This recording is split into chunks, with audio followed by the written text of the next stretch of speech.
Bom dia, pessoal. Então, voltando mais uma vez ao assunto corrupção, quem sabe agora para encerrar, né, eu queria tratar rapidamente sobre essa questão das doações que as construtoras fizeram para a política.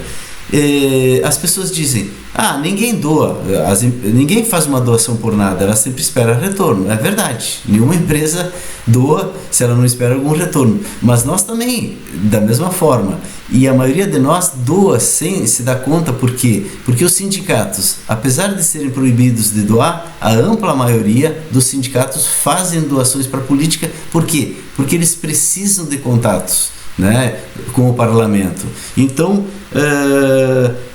vai dizer, o sindicato usa eticamente, são bandeiras, né, mas não sei, tem muitos benefícios legais de categorias que talvez não sejam tão éticas assim, né? E a mesma coisa as empresas, elas não doam necessariamente para depois poderem ser corruptos, elas doam para ter contatos, doavam, né, e ainda doam por baixo dos panos, né, de alguma maneira ou de outra com políticos, porque eles precisam de contatos, né? Então isso não é uma coisa, não é o que se pintou, isso que eu quero dizer, tá? Agora vamos aos valores da corrupção, que eu acho que faltou mesmo eu falar sobre isso. Quanto que é mais ou menos essa corrupção no Brasil? Ela prejudica muito as contas públicas, por exemplo? Bom, não se tem muitos números sobre isso, né? Eu vou rememorar que os gastos totais do Brasil no ano é R$900 por mês por cidadão. É aquela pizza que eu mostrei para vocês. E a gente viu que tudo isso é gasto em previdência, saúde, educação e as outras despesas públicas, e em nada a gente gasta muito. Inclusive a gente tem um retorno louvável com o pouco dinheiro que o Brasil gasta, e acaba os R$900 que são arrecadados por cidadão em média no Brasil, né, por mês. R$900 por mês por cidadão, que é muito inferior aos países ricos, que é 3.000, 5.000 por cidadão o gasto público. Muito bem. No meio desse gasto, então, a corrupção deveria estar ali no meio. A gente já viu que Petrobras não está ali no meio, porque a Petrobras não pesa sobre os impostos, ela vive do seu próprio faturamento, entende? Mas enfim, há perdas aí dentro. Evidentemente que há nosso sistema que não há perda, né, pessoal? Não existe uma empresa que não tenha uma corrupção lá dentro, não existe nada. Então imagina uma instituição do tamanho que é o Estado brasileiro nas 3 esferas, municipal, estadual, federal, vai ter algum desperdício. Então um dos únicos estimativas que eu conheço desse desperdício é o do Banco Mundial, que pelo ano 2010 ou 2012 divulgou que seriam as perdas no Brasil de 10 bilhões de reais por ano. 10 bilhões. Vamos corrigir para hoje e dizer que é 12 bilhões de reais por ano que seriam as perdas. Hoje eu acho que não tem mais corrupção, né, pessoal? Enfim, não, vamos ser mais realistas, porque a corrupção não depende dos políticos, depende de toda a máquina, né? Tem milhares de funcionários públicos, etc. Então, é essa corrupção do setor público que seria 12 bilhões de reais por ano. Ok? É um monte de dinheiro, certo? Certo. Se o Banco Mundial está certo, é um monte de dinheiro, 12 bilhões. Agora divide por 12 meses do ano, quanto que dá? 1 bilhão de reais por mês de corrupção. Agora divide por 200 milhões de brasileiros, quanto dá? R$5 por mês por cidadão. R$5 por mês por cidadão. Então imagina numa pizza de R$900 por mês por cidadão, que é pouco. Nós já vimos que é pouco. O Brasil teria que aplicar o dobro, o triplo, 4 vezes isso para chegar como os países ricos, aplicar 4.000 de despesa. Para isso tem que crescer a renda, porque a renda nacional é 3 vezes o gasto público. Então a renda nacional é em torno de R$3.000 por mês, ou 2.700 por aí, e 1/3 disso é o gasto público. Então, para aumentar esses 900, tu tem que aumentar esse bolo, certo? Aumentar a renda nacional. Esse é o objetivo desses vídeos. Eu vou chegar em como nós aumentar a renda nacional. A corrupção, essa histeria que o Brasil faz em cima da corrupção é uma das coisas que atrapalha o nosso desenvolvimento. Depois eu vou mostrar. Mas enfim, vamos ficar aqui. Será que R$5 por mês por cidadão vai resolver o problema da Previdência, que a gente gasta mais de R$300 por mês por cidadão? Ou da educação, que a gente gasta, sei lá, 120 por mês, 5 vai resolver, né?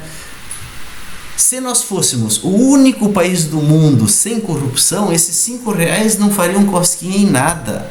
Vocês me entendem? Se o Banco Mundial está certo. E muito diferente disso não é. Muito diferente disso não é. Bom, se nós fôssemos o único país do mundo sem corrupção, depois eu vou contar no final a fábula famosa de um país que se tornou o único do mundo que não tinha corrupção. O que aconteceu com ele? No final agora eu vou falar, tá? Porque ainda eu quero falar da Lava Jato, né? E desse mesmo tipo de coisa que a Lava Jato descobriu no Brasil, quanto que é os seus valores em outros países? Bom, vamos lá. A Lava Jato disse que descobriu 43 bilhões de reais de corrupção. Em quantos anos? Bom, foi mais ou menos nos anos do PT. 10 anos, 12 anos, sei lá. Porque antes ela disse que tinha prescrito. Enfim, não deu para apurar. E depois não tem mais, né, pessoal? Não tem mais nada disso. Tal. Não, brincadeira. Continua tendo. Mas a Lava Jato, ela apurou que foi 43 bilhões, o maior escândalo de corrupção do Brasil de todos os tempos e até do mundo. Tem gente que diz que é do mundo, certo? Olha só, vamos supor que seja em 10 anos, que dê 4 bilhões por ano de corrupção. Vocês já viram, né? Se 4 bilhões por ano, quanto que dá? Se 12 bilhões por ano deu 5 reais, 4 bilhões por ano dá 2 reais. R$1,70 por brasileiro. Se tu comparar 4 bilhões de reais com a renda nacional, que é 7 trilhões, ela dá 50 centavos por 1.000. Então, como que 50 centavos em 1.000 da renda nacional, que já é baixa, prejudicou o nosso país a esse ponto? Né? Tem um exagero aí. Agora, veja só.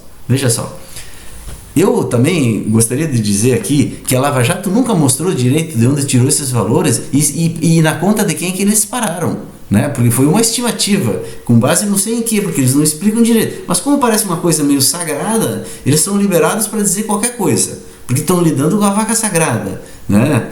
Bom, olha só o que a Deutsche Welle, sabe quem é a Deutsche Welle? A DW, a Deutsche Welle é a Globo da Alemanha, vamos dizer assim. Só que, claro, com mais qualidade do que a Globo.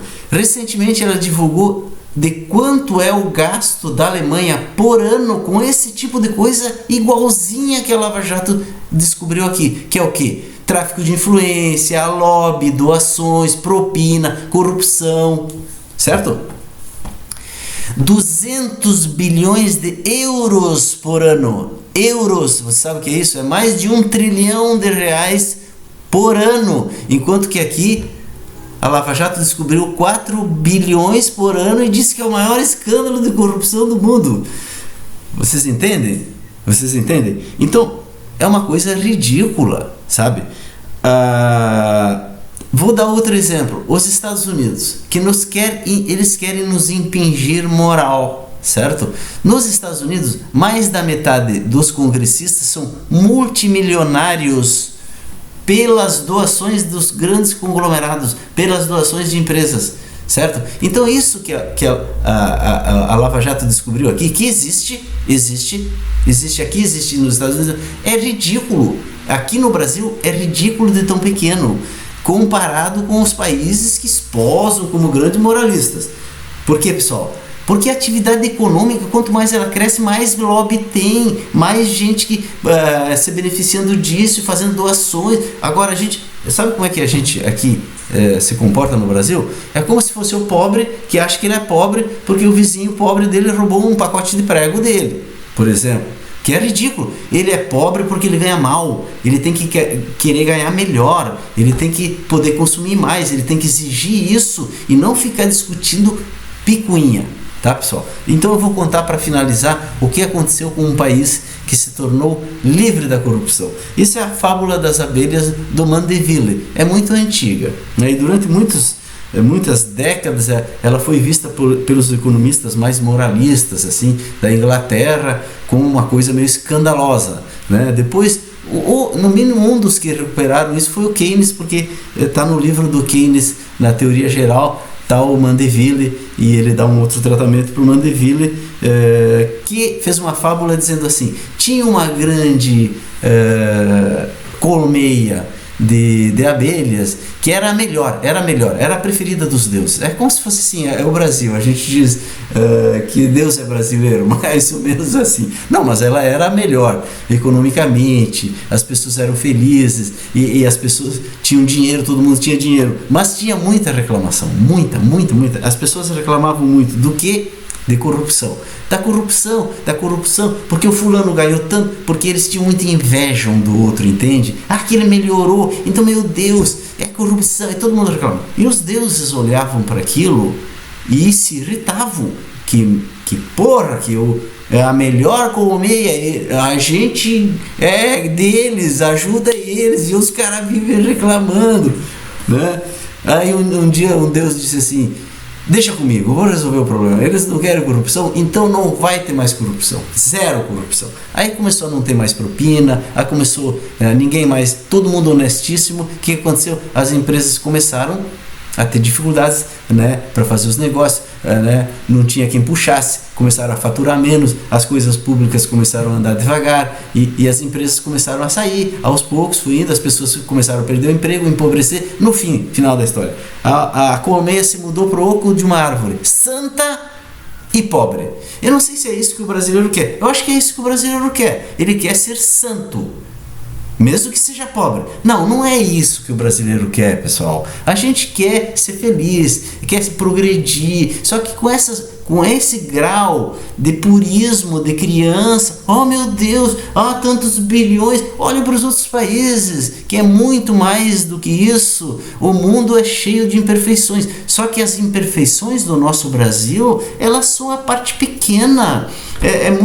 A maior parte dos impostos que nós pagamos volta para nós, sim, eu expliquei naquele vídeo, e a corrupção representa muito pouco. O que representa, assim, é uma onda que tem gente surfando e se fazendo de grande coisa e prejudicando o país, porque depois que começou essa onda da Lava Jato, é que o Brasil começou a andar para trás, e não é por causa de corrupção, é por causa que isso atrapalhou enormemente a política e principalmente a economia do país. Bom, vou voltar ao assunto principal, que é buscar o crescimento do nosso amado Brasil. Um abraço.